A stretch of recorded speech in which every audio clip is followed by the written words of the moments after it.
सामाजिक विज्ञान में भूमंडलीकृत विश्व का बनना का यह दूसरा वीडियो है और इस वीडियो में हम लघुत्तरी और दीर्घ उत्तरी प्रश्नों को समझेंगे। तो चलिए आइए शुरू करते हैं। चलिए देखते हैं भूमंडलीकृत विश्व का बनना पाठ में लघुत्तरी प्रश्न और दीर्घ उत्तरी प्रश्नों को देखते हैं जो महत्वपूर्ण लघुत्तरी और दीर्घ उत्तरी प्रश्न हैं।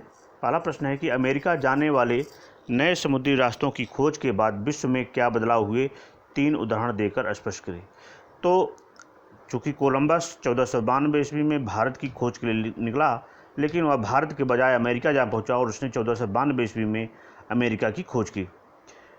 तो अमेरिका की खोज के बाद विश्व में बहुत सारे बदलाव हुए, जैसे आलू का इस्तेमाल शुरू करने पर यूरोप के गरीबों की ज़िंदगी में बदलाव आ गया तथा साथ ही साथ उनका भोजन बेहतर हो गया और उनका औसत उम्र बढ़ने लगा। उनके रहन सहन में भी सुधार हुआ तथा गुलामों का व्यापार शुरू हो गया। लोग गुलामों की खरीद फरोख्त करना शुरू कर दिए, क्योंकि गुलामों को एक जगह से दूसरे स्थान पर ले जाते थे, उनसे काम करवाते थे और उसमें व्यापार बढ़ गया। खेती ज़्यादा करना शुरू कर दिए। इस कारण से लोगों ने गुलामों का व्यापार भी शुरू कर दिया। चलिए देखते हैं अगला प्रश्न नंबर 2 कि व्यापार अधिशेष से क्या अभिप्राय है। भारत के साथ ब्रिटेन व्यापार अधिशेष की अवस्था में हमेशा क्यों रहा। पहले समझते हैं कि व्यापार अधिशेष है क्या चीज़। तो व्यापार अधिशेष जब निर्यात मूल्य आयात मूल्य से अधिक होता है तो इसे व्यापार अधिशेष कहा जाता है। सामान्य शब्दों में हम कहें तो जब हम निर्यात ज़्यादा करते हैं और आयात कम करते हैं, यानी बाहर से सामान कम मंगाते हैं लेकिन हम अपने सामानों को बाहर ज़्यादा भेजते हैं, तो इसे व्यापार अधिशेष कहा जाता है। और ब्रिटेन व्यापार अधिशेष की अवस्था में क्यों रहा, क्योंकि ब्रिटेन क्या करता था कि जितने भी सामान ब्रिटेन भारत से मंगाता था, यानी भारत के द्वारा जो सामान निर्यात किया जाता था उसके दाम कम रखे जाते थे, लेकिन जो सामान भारत आयात करता था ब्रिटेन से, जो सामान मंगाता था भारत, उसके दाम ज़्यादा रखे जाते थे। इस कारण जो है ब्रिटेन भारत से व्यापार अधिशेष की अवस्था में रहता था। यानी भारत से ब्रिटेन और शेष विश्व को भेजे जाने वाले खाद्यान्न व कच्चे मालों के निर्यात में इजाफा तो हुआ, लेकिन जो माल भारत भेजा जाता था उसकी कीमत काफ़ी अधिक होती थी और जो भारत से इंग्लैंड भेजा जाता था उसकी कीमत काफ़ी कम होती थी। यही कारण है कि ब्रिटेन हमेशा व्यापार अधिशेष की अवस्था में रहता था। अगला प्रश्न देखते हैं, प्रश्न नंबर 3।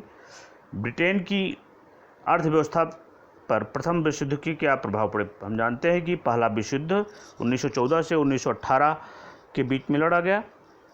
तो युद्ध के बाद भारतीय बाजार में अपनी वर्चस्व वाली स्थिति को प्राप्त करना जो है ब्रिटेन के लिए कठिन हो गया, क्योंकि ब्रिटेन को विश्व स्तर पर जब अब जापान से भी मुकाबला करना था, अमेरिका से लिए गए कर्जे की वजह से ब्रिटेन युद्ध के बाद भारी विदेशी कर्ज में डूब गया था।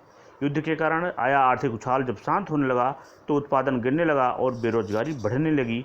इसी समय सरकार ने भारी भरकम शांतिकालीन करों के सहारे उनकी भरपाई करने की कोशिश की। इन प्रयासों से रोजगार भारी मात्रा में समाप्त हो गया और पहले विश्व युद्ध का जो है ब्रिटेन पर नकारात्मक प्रभाव पड़ा। ब्रिटेन अमेरिका के कर्जों के तले दब चुका था, इस कारण से जो है रोजगार में काफ़ी कमी आई और ब्रिटेन ने कई कर भी लगा दिए थे। चलिए आगे देखते हैं अगला प्रश्न नंबर 4। आर्थिक महामंदी के कारण बताइए। तो आर्थिक महामंदी के कारण हम देखते हैं, चूँकि महामंदी की जो शुरुआत हुई वो महामंदी की शुरुआत 1929 से हुई और यह संकट 30 के दशक के मध्य तक बना रहा। आर्थिक महामंदी हम सभी जानते हैं कि 1929 से लगभग 1935 तक रहा आर्थिक महामंदी, और इस दौरान विश्व के ज़्यादातर हिस्सों में उत्पादन, रोजगार, आय और व्यापार में बहुत बड़ी गिरावट दर्ज की गई इस महामंदी में, और युद्धोत्तर अर्थव्यवस्था बहुत कमज़ोर हो गई थी।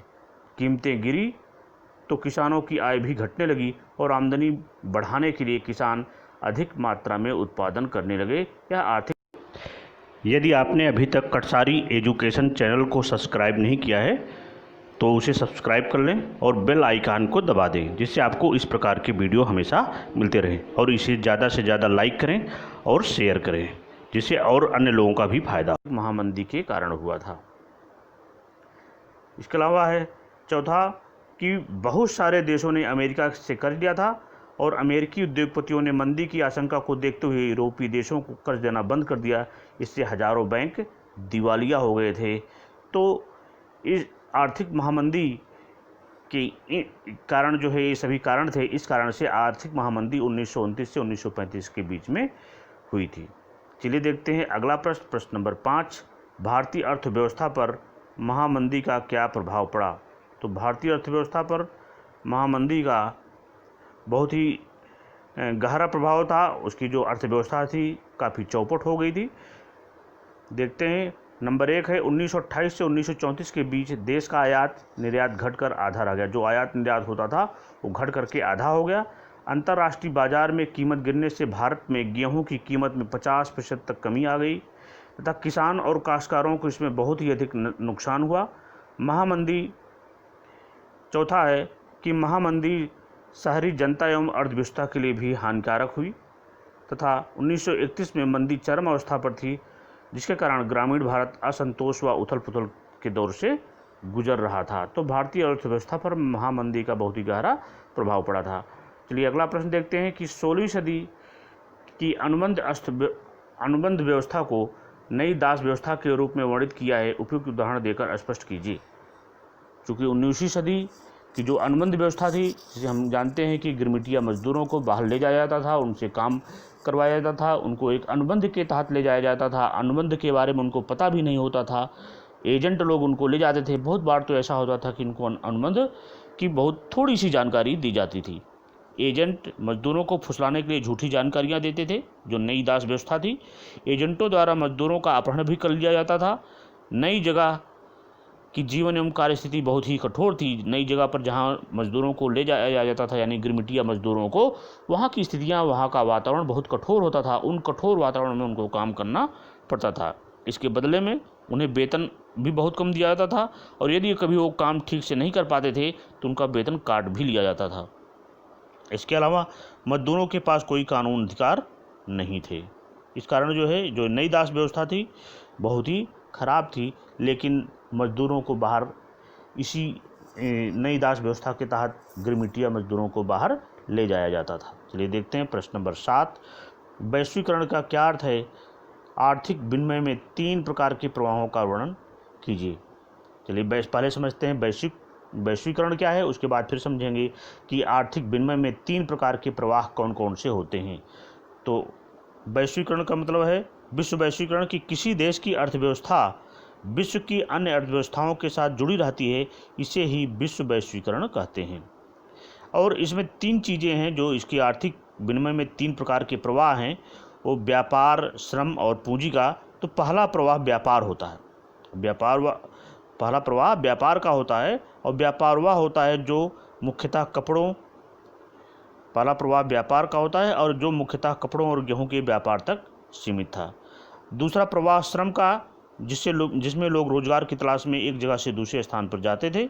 और तीसरा प्रवाह पूंजी का होता था। तीसरा प्रवाह पूंजी का, जिसे अल्प या दीर्घ अवधि के लिए दूर दराज के इलाकों में निवेश कर दिया जाता है।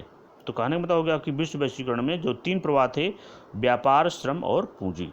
चलिए देखते हैं प्रश्न नंबर 8। ब्रेटन वुड्स समझौते का क्या अर्थ है? तो ब्रेटन वुड्स समझौता क्या है? 1944 में अमेरिका स्थित न्यू हैम्पशायर के ब्रेटन वुड्स नामक स्थान पर संयुक्त राष्ट्र मौद्रिक एवं वित्तीय सम्मेलन में सहमति बनी थी। यही जो है ब्रेटन वुड्स समझौता था। इसमें अंतर्राष्ट्रीय मुद्रा कोष और विश्व बैंक की स्थापना भी हुई थी। इस समय अंतर्राष्ट्रीय मुद्रा कोष और विश्व बैंक की स्थापना भी हुई थी। ब्रेटन वुड्स व्यवस्था निश्चित विनिमय दरों पर आधारित होती थी। चलिए देखते हैं प्रश्न नंबर 9। अफीम युद्ध का क्या अर्थ है? चीन पर अफीम युद्ध के प्रभावों का वर्णन कीजिए। अगर इस प्रकार के प्रश्न आते हैं तो पहले जो मेन चीज़ है कि अफीम युद्ध क्या है, इसका अर्थ स्पष्ट करना है। फिर जो है कि अफीम युद्ध का चीन पर क्या प्रभाव पड़ा, फिर उसके बारे में समझाना है, उसके बारे में लिखना है। अफीम युद्ध का अर्थ क्या है कि जब इंग्लैंड ने चीनियों पर अफीम आयात करने का दबाव डाला तो दोनों देशों के बीच संघर्ष उत्पन्न हो गया। दोनों देशों के बीच, यानी कि इंग्लैंड और चीनियों के बीच में, और जिसको अफीम युद्ध कहा जाता है। 2 युद्ध हुए थे, इसमें चीनियों की हार हुई थी दोनों युद्धों में, और चीनियों का, इस युद्ध के कारण चीनियों का शारीरिक व नैतिक पतन हुआ। चीन को हर्जाने के रूप में अपने 5 महत्वपूर्ण बंदरगाह ब्रिटिश व्यापारियों के लिए खोलने पड़े थे। तथा साथ ही साथ जो उसका बहुत ही महत्वपूर्ण द्वीप था हांगकांग द्वीप को ब्रिटेन को सौंप दिया गया था। इसमें जो है हांगकांग द्वीप को ब्रिटेन को सौंप दिया गया। तो आज का वीडियो बस यहीं तक। जो महत्वपूर्ण प्रश्न इस पाठ के थे इसमें आपको बताया गया। पहले वीडियो में आपको बहुविकल्पी अति लघु उत्तरीय प्रश्न और इस पाठ के सारा